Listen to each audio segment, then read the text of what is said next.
আসসালামু আলাইকুম সবাইকে। আশা করি আলহামদুলিল্লাহ সবাই ভালো আছেন। এই যে এটা হলো পেঁপে গাছ, মাশাআল্লাহ অনেক পেঁপে ধরছে এই গাছটাতে।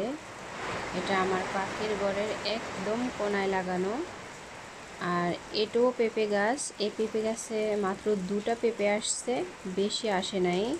এই পেঁপে গাছের উপরটা একেবারেই খালি।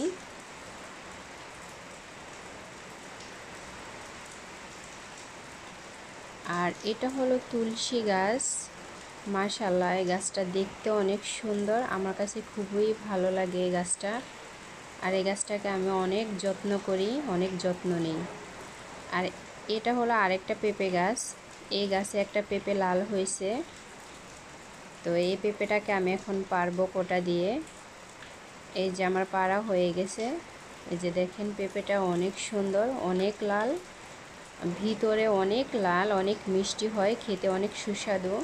আর পেঁপেটা মাশাআল্লাহ অনেক বড়। তাছাড়া নিজের গাছের ফল, এখানে কোনো ফরমালিন নেই, কিছু নেই। বাজারের ফল খেতে না আমার কাছে তেমন ভালো লাগে না। নিজের গাছের ফলটা যেরকম স্বাদ হয় ওইরকম লাগে না। আর এগুলা হচ্ছে সুপারির চারা, সুপারির বাগানে আমরা এগুলা লাগাইছি।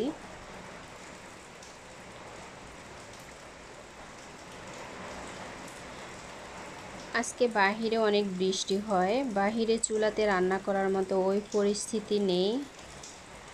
এই কারণে আমি আজকে গ্যাসে রান্না করার জন্য চলে আসছি। আজকে তেমন কিছু রান্না করব না, অল্প কিছু রান্না করব।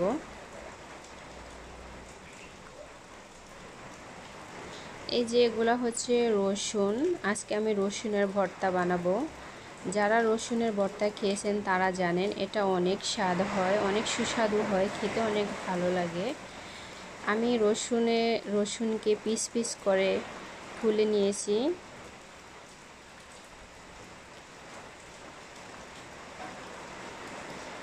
এখন এগুলো আমি চুলাতে, মানে আমরা বলি এগুলা টালা বলে, কোন দেশে কি বলে আমি জানি না। এগুলো এখন আমি টেলে নিব।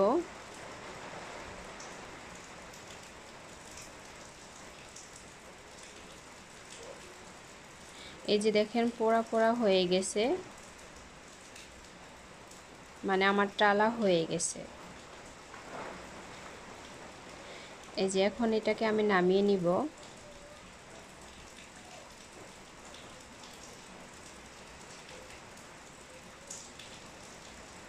এই যে এখন আমি মরিচটা টেলে নিয়েছি, মরিচটাও হয়ে গেছে। এখন আমি মরিচটাকেও নামিয়ে নিব।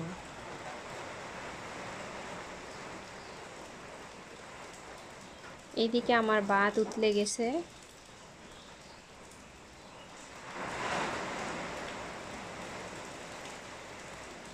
এই যে এখন আমি রসুনটাকে খোসা ছাড়িয়ে নিব।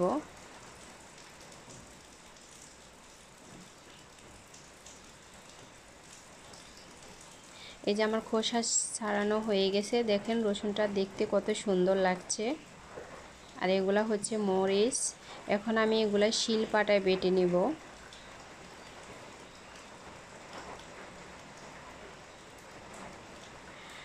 এই যে আমার ভর্তাটা হয়ে গেছে। মাশাআল্লাহ দেখেন ভর্তাটা দেখতে অনেক সুন্দর। এটা দেখতে যেরকম সুন্দর, খেতেও ওই রকম সুন্দর, খেতেও খুব সুস্বাদু হয়। আর রসুনের ভর্তা শরীরের জন্য অনেক উপকার। যারা খাননি কখনো তারা একবার ট্রাই করবেন। এই যে আমার সব রান্নাবান্না হয়ে গেছে, আজকে তেমন কিছু রান্না করিনি। এটা হচ্ছে ডাল আর সাথে ভর্তা আর গরম ভাত। আমাদের গ্রামে এসব খাবার হলেই চলে, আর এসবই আমাদের বেশি ভালো লাগে।